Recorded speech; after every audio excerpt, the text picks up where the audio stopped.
Hello friends, आज की ताजा खबरों में आप सभी का स्वागत है। झारखंड की तमाम छोटी बड़ी खबर इस वीडियो में देखने को मिलेगी। सबसे पहले बड़ी खबर, झारखंड में संपूर्ण लॉकडाउन की वापसी संभव। अगले 3 दिनों में मुख्यमंत्री हेमंत सोरेन ले सकते हैं फैसला। एक बड़ी खबर की झारखंड में फिर से संपूर्ण लॉकडाउन की संभावना है। राज्य में कोरोना के बढ़ते संक्रमण को देख सख्त कदम उठाने पर विचार चल रही है। राज्य भर में अगले 3 दिनों के लिए बड़े पैमाने पर कोरोना जांच अभियान चलाया गया है। अगर चिंताजनक निकले परिणाम तो लॉकडाउन की वापसी का फैसला संभव है। और सूत्रों से मिली जानकारी के अनुसार इसके लिए आला अधिकारियों के बीच मंथन जारी है और मुख्यमंत्री हेमंत सोरेन खुद स्थिति पर नजर बनाए हुए हैं और मुख्य सचिव और स्वास्थ्य सचिव से नियमित रिपोर्ट ले रहे हैं। मुख्यमंत्री पहले भी कहा था कि जीवन और जीविका में वह जीवन को तरजीह देगी। हालांकि पिछले दिन हुई कैबिनेट की मीटिंग के बाद मुख्यमंत्री के साथ अलग से हुई बैठक में कई मंत्रियों ने लॉकडाउन में सख्ती बढ़ाने की सिफारिश भी की थी। मुख्यमंत्री हेमंत सोरेन को अंतिम निर्णय लेने के लिए अधिकृत किया गया था। इसी के साथ ही अगली बड़ी खबर, अभिभावकों की राय, वैक्सीन के बाद ही खुले स्कूल। एक बड़ी खबर की झारखंड की 64% अभिभावक चाहते हैं कि कोरोना की वैक्सीन बनने के बाद ही स्कूल खुले और वहीं 47% अभिभावकों का मानना है कि स्कूल खोलने के बाद मात्र स्कूल में 2 से 4 घंटे ही पढ़ाई हो। और बता दें, झारखंड के अभिभावकों ने स्कूल खोलने को लेकर राज्य सरकार की ओर से मांगे गए ऑनलाइन सुझाव पर अपनी राय दी है। इसी के साथ ही अगली बड़ी खबर, मौसम विभाग से रांची और उसके आसपास के क्षेत्रों में हो सकती है आज भी बारिश। बता दें कि मौसम विभाग ने चेतावनी जारी कर अगले 2 से 3 घंटों में रांची और उसके आसपास के क्षेत्रों में बारिश होने की संभावना जताई है। रांची के अलावा इधर गुमला, लोहरदगा, रामगढ़, धनबाद जिलों में भी बारिश की आशंका जताई गई है। साथ ही बता दें, झारखंड की गिरिडीह, हजारीबाग, देवघर, दुमका और गोड्डा में 2 से 3 घंटे में बारिश होने की संभावना है और मौसम विभाग ने यहां मेघ गर्जन के साथ वज्रपात की भी संभावना जताई है। इसी के साथ ही अगली बड़ी खबर, झारखंड कोरोना अपडेट्स, मिले 826 नए मरीज। बता दें कि झारखंड में लगातार कोरोना मरीजों की संख्या बढ़ रही है और आज 826 नए मरीज मिले हैं और मिले मरीजों में से गिरिडीह से 154, देवघर से 131, रांची से 83, जमशेदपुर से 70, चतरा से 46, कोडरमा से 43, दुमका से 41, गुमला से 36, लातेहार से 30, सिमडेगा से 23, बोकारो से 29, गोड्डा और पश्चिमी सिंहभूम से 20 मरीज मिले हैं। वहीं बता दें, रामगढ़ से 19, धनबाद और सरायकेला से 15, जामताड़ा से 14, पलामू से 8 और हजारीबाग, पाकुड़ से 7, साहेबगंज से 6 और गढ़वा, लोहरदगा, खुट्टी से 3 नए मरीज मिले हैं। इसके साथ ही राज्य में कुल मरीजों की संख्या बढ़ करके 10,698 हो गई है, जबकि कोरोना से मरने वालों की संख्या 127 हो गई है। इसी के साथ ही अगली बड़ी खबर, मास्क न लगाने पर जुर्माने का अध्यादेश गवर्नर को भेजा, मंजूरी का हो रहा इंतजार। एक बड़ी खबर कहा जा सकता है कि झारखंड संक्रमण रोग अध्यादेश 2020 राज्यपाल को भेज दिया गया है। सरकार ने इस अध्यादेश को पिछले दिन मंजूरी दी थी और इसमें मास्क नहीं लगाने और लॉकडाउन के नियमों को नहीं मानने पर जेल और जुर्माने का प्रावधान किया है। कैबिनेट से मंजूरी के बाद विधि विभाग ने इसे राज्यपाल से मंजूरी के लिए भेज दिया है। राज्यपाल की मंजूरी के बाद इसे राज्य में लागू कर दिया जाएगा। इसी के साथ ही अगली बड़ी खबर, पारा शिक्षकों की नहीं होगी बहाली। एक बड़ी खबर की देश भर में वर्ष 2022 तक पारा शिक्षकों की व्यवस्था समाप्त हो जाएगी। यह प्रावधान नई शिक्षा नीति में किया गया है। इसके तहत शिक्षकों की नियुक्ति में तदारखवाद की व्यवस्था समाप्त होगी और संविदा पर भी शिक्षकों की नियुक्ति पर रोक लगेगी। शिक्षकों की बहाली का आधार शिक्षक पात्रता परीक्षा, इंटरव्यू और शिक्षण प्रदर्शन के आधार पर होगा। अकादमिक विशेषज्ञ और शिक्षण क्षमता वाले शिक्षक ही बहाल होंगे और शिक्षकों के लिए करियर विकास की योजना और प्रोफेशनल ट्रेनिंग की व्यवस्था होगी। यानी कि पूरी तरह से कहा जा सकता है कि पारा शिक्षक नई शिक्षा नीति में अस्थायी होंगे। इसी के साथ ही अगली बड़ी खबर, बकाये मानदेय भुगतान की मांग।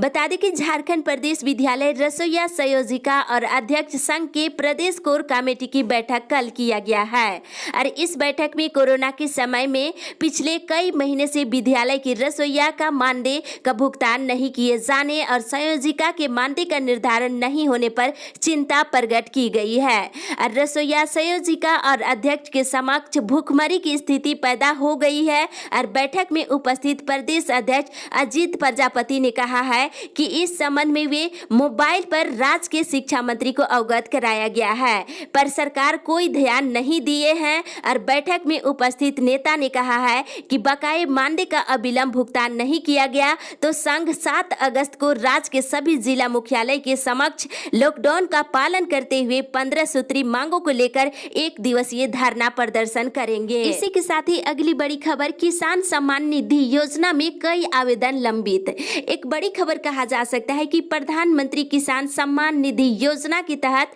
जामताड़ा जिले में 21,157 किसानों का आवेदन लंबित है, जिसमें 344 आवेदन का ही अभी तक सत्यापन हो पाया है। शेष आवेदन अभी भी लंबित है। यह स्थिति तब हो गई जब आवेदनों के निष्पादन के लिए अंचल अधिकारियों को सत्यापन की जिम्मेवारी दी गई और इसके बाद भी कार्य में इतनी शिथिलता है, जबकि प्रधानमंत्री कृषि सम्मान निधि योजना में फिर से जल्द कार्रवाई करने का निर्देश दिया गया है। साथ ही इधर बता दें, पीएम किसान योजना का लाभ तुरंत दे डीसी।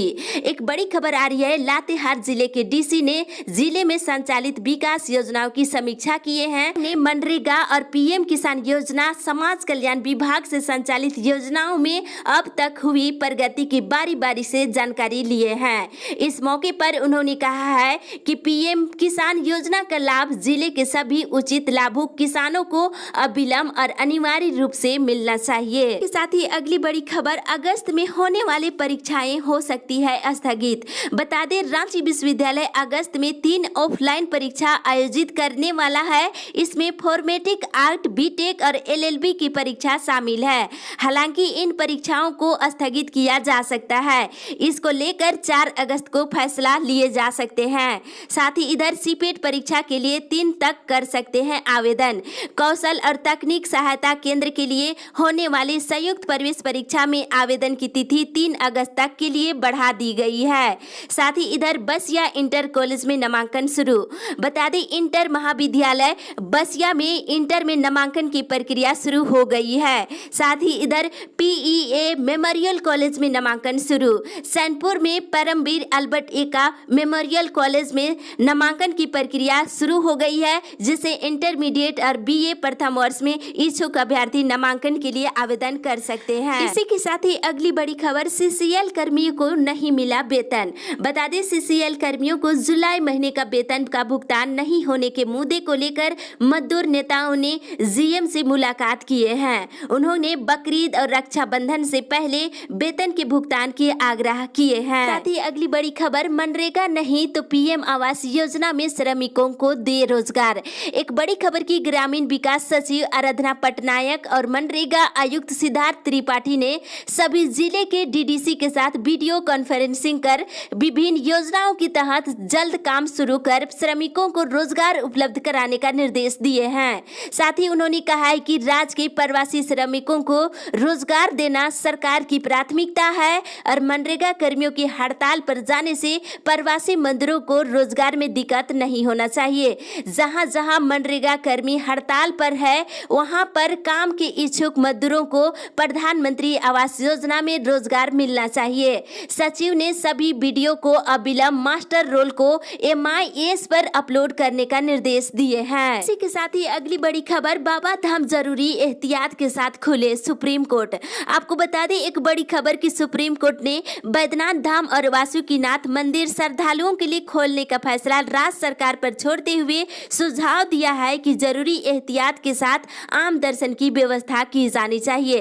और न्यायालय ने कहा है कि इसके लिए सरकार को कुछ नियम बनानी चाहिए। और सरकार चाहे तो श्रद्धालुओं की संख्या सीमित कर सकती है और ऑनलाइन आवेदन लेकर अलग अलग समय पर दर्शन के लिए ई टोकन जारी किया जा सकता है। इसी के साथ ही अगली बड़ी खबर, पारा चिकित्सक कर्मी संघ ने 5 से हड़ताल की दी चेतावनी। एक बड़ी खबर की, झारखंड अनुबंध पारा चिकित्सक कर्मी संघ अपने मांगों को लेकर 5 अगस्त से बेमियादी हड़ताल पर जाने की चेतावनी दी है। वर्तमान सरकार इन्हीं अनुबंध कर्मियों को सम्मान देने की बात करते हुए सत्ता तो प्राप्त कर लिया, परंतु सरकार के व्यवहार में परिवर्तन होता हुआ दिख रहा है। बार बार अनुबंध पारा चिकित्सक कर्मियों द्वारा समय समय पर मांगों को लेकर प्रदर्शन और ज्ञापन देते आए हैं, परंतु किसी प्रकार का सरकार के द्वारा पहल न देखते हुए अनुबंध पारा चिकित्सक कर्मी संघ द्वारा 4 अगस्त को सांकेतिक और सरकार के द्वारा सकारात्मक पहल न करने को लेकर के 5 अगस्त से हड़ताल पर जाएंगे। इसी के साथ ही अगली बड़ी खबर, पारा शिक्षक कल्याण कोष का हो क्रियान्वयन। बता दें कि राजनीतिक कार्यकर्ता आलोक कुमार साहू ने राज्य के शिक्षा मंत्री को ट्वीट कर पारा शिक्षकों की कल्याण कोष के लिए गठित शिक्षक कल्याण कोष को सुचारू रूप से क्रियान्वित करने की मांग किए हैं। और श्री साहू ने कहा है कि राज्य सरकार की उदासीनता के कारण राज्य में कार्यरत 65,000 पारा शिक्षक स्वयं को असुरक्षित महसूस कर रहे हैं। ना तो सरकार के द्वारा कोई लाभ दिया जा रहा है और ना ही विपत्ति काल में कोई सहयोग और सुविधा। राज्य के पारा शिक्षक वर्षों से सरकारी स्कूल में अपनी सेवा दे रहे हैं। लगातार आंदोलन होता रहा, लेकिन वर्षों से आंदोलन के बावजूद पारा शिक्षकों का भविष्य आज भी असुरक्षित है। इसी के साथ ही अगली बड़ी खबर, हजारों लाभुक फर्जी तरीके से उठा रहे राशन। बता दें, एक और साधन संपन्न होने के बाद भी हजारों लोग जहां राशन का उठाव कर गरीबों के निवाले पर डाका डाल रहे हैं, वहीं दूसरी ओर कई ऐसे लाभार्थी हैं जो फर्जी तरीके से डबल राशन कार्ड उठाव करके गरीबों का हक मार रहे हैं। इसी तरह से एक बड़ी खबर की गिरिडीह जिले में तकरीबन 3,57,621 लाभार्थी ऐसे हैं राशन कार्ड आधार कार्ड से लिंक नहीं है। इसमें हजारों ऐसे लाभार्थी हैं जिन्होंने अपना नाम गलत तरीके से 2 राशन कार्ड में नाम दर्ज करा रखे हैं। ऐसे लाभार्थियों ने एक राशन कार्ड में आधार कार्ड को लिंक नहीं कराए हैं। और बता दें, इधर 30 सितंबर तक राशन कार्ड को आधार कार्ड से लिंक कराने का निर्देश दिया गया है। साथ ही इधर फर्जी तरीके से राशन कार्ड उठाकर गरीबों का हक मारने वालों से राशि की वसूली के साथ ही राष्ट्रीय खाद्य सुरक्षा अधिनियम के तहत कार्रवाई करने का निर्देश दिया गया है। इसी के साथ ही अगली बड़ी खबर, सैलून पार्लर संचालकों को मिले मुआवजा। एक बड़ी खबर की लॉकडाउन को 5 महीने हो गए हैं, जिसमें पार्लर और सैलून से जुड़े लोगों को कई परेशानी से जूझना पड़ रहा है। ऐसे में सरकार को सैलून और पार्लर से जुड़े लोगों को 10,000 रुपये प्रति महीने मुआवजे के तौर पर देना चाहिए। ये सभी बातें शुक्रवार को बोकारो उपायुक्त कार्यालय के सामने धरना पर बैठे सैलून और पार्लर संचालकों ने कही है। साथ ही आपको बताते चले कि वक्ताओं ने कहा है कि 9 जुलाई को ही उपायुक्त को ज्ञापन पत्र सौंपा गया है, लेकिन आज तक जवाब नहीं दिया गया है। इसी के साथ ही अगली बड़ी खबर, ग्रामीण इलाकों में जमीन की दर 10% बढ़ी। बता दें कि रांची जिले के ग्रामीण इलाके की जमीन की न्यूनतम दर 10% बढ़ा दी गई है और डीसी ने इस संबंध में कल ही आदेश जारी कर दिए हैं। और आदेश के अनुसार सभी इलाके की जमीन की दर में एक समान 10% बढ़ोतरी की गई है। यह वृद्धि 1 अगस्त से लागू हो जाएगी। और बता दें, नई दर से जमीन की रजिस्ट्री 4 अगस्त से शुरू हो जाएगी। और बताते चले कि व्यवसायिक जमीन की कीमत कृषि योग्य भूमि की कीमत से 200% अधिक होगी। और इसी तरह से आवासीय भूमि की कीमत कृषि योग्य भूमि की कीमत से 100% औद्योगिक भूमि की कीमत कृषि योग्य भूमि की कीमत से 50% अधिक होगी। इसी के साथ ही अगली बड़ी खबर, दूसरे राज्य से आने वाले होंगे होम क्वारंटाइन। बता दें कि कोरोना वायरस से बचाव को लेकर के सख्त नियम अपनाए जा रहे हैं और इसे लेकर डीसी ने कहा है कि राज्य के बाहर से आने वाले प्रत्येक व्यक्ति को होम क्वारंटाइन रहना जरूरी है। ये भी सुनिश्चित कराने का निर्देश दिया है। जो भी व्यक्ति आए हैं उन्हें होम क्वारंटाइन तो किया गया, लेकिन वे होम क्वारंटाइन का नियम पालन कर रहे हैं या नहीं, इसे निगरानी करने का निर्देश दिए हैं। उन्होंने स्पष्ट तौर पर कहा है, अगर होम क्वारंटाइन का नियम नहीं पालन कर रहे हैं तो ऐसे व्यक्तियों पर नियमों के तहत कार्रवाई सुनिश्चित करने का निर्देश दिए हैं। इसी के साथ ही अगली बड़ी खबर, एएनएम और जीएनएम 4 को रहेगी हड़ताल पर। आपको बता दें कि अनुबंध कर्मचारी संघ के आह्वान पर एएनएम और जीएनएम 6 सूत्री मांगों को लेकर 4 अगस्त को 1 दिवसीय सांकेतिक हड़ताल पर रहेंगे। यह निर्णय शुक्रवार को बैठक में लिया गया है। इसी के साथ ही अगली बड़ी खबर, कोर्ट में वीडियो कॉन्फ्रेंसिंग से सुनवाई की नियमावली लागू। बता दें कि झारखंड हाई कोर्ट की अदालतों में वीडियो कॉन्फ्रेंसिंग से होने वाली कोर्ट की कार्यवाही का अनाधिकृत रूप से रिकॉर्डिंग नहीं की जा सकती है। मामलों की सुनवाई में वादी और इससे जुड़े अन्य पक्षों को शामिल होने की छूट प्रदान की गई है। इसके लिए वादी और अन्य पक्षों को रजिस्ट्रार जनरल के पास अपना आवेदन देना होगा। इसके लिए तय प्रारूप में अपना पूरा ब्यौरा देना होगा और अदालत की अनुमति के बाद ऐसे लोगों को वीडियो कॉन्फ्रेंसिंग का लिंक भेजा जाएगा। अदालत की कार्यवाही देख सकते हैं। तो Jharkhand high court video conferencing rule 2020 में इसका प्रावधान किया गया है और हाई कोर्ट ने नियमावली तैयार कर इसे लागू कर दिया है। इसी के साथ ही अगली बड़ी खबर, जल आपूर्ति योजना का निर्माण जल्द। बता दें कि चक्रधरपुर प्रखंड के केरा गांव आसपास के इलाकों में पेयजल आपूर्ति के लिए जल्द ही जल आपूर्ति योजना का निर्माण कराया जाएगा। साथ ही इधर पेयजल संकट गहराया, बूंद बूंद को तरस रहे ग्रामीण। बता दें राजनगर प्रखंड की जोनबानी पंचायत श्याम सुंदरपुर गांव में इन दिनों गंभीर पेयजल संकट है। ग्रामीणों को बड़ी मुश्किल से पानी मिल पा रहा है और गांव में घर घर पानी पहुंचाने के उद्देश्य से 5 वर्ष पहले ही निर्मल परियोजना के तहत सोलर संचालित 30,000 लीटर का जल मीनार बनाया गया, लेकिन 5 वर्ष बीतने के बावजूद भी ये योजना शुरू नहीं हो पाई है। जिससे आपको बता दें इधर वर्षा के अभाव में गांव का एक छोटा सा भी तालाब सूखने की कगार पर है, जिससे लोगों को पानी को लेकर के और भी मुश्किलें बढ़ गई है। इसी के साथ ही अगली बड़ी खबर, रोजगार उपलब्ध कराना प्राथमिकता। बता दें मनरेगा आयुक्त सिद्धार्थ त्रिपाठी ने कहा है कि विपदा की इस घड़ी में मजदूरों को रोजगार उपलब्ध कराना सरकार की प्राथमिकता है और मनरेगा के तहत चल रही योजना में किसी तरह की कोई रुकावट नहीं आना चाहिए और मजदूरों को रोजगार मिले यह सुनिश्चित करना चाहिए। और वे शुक्रवार को जिले के अधिकारियों के साथ वीडियो कॉन्फ्रेंस कर बात कर रहे थे।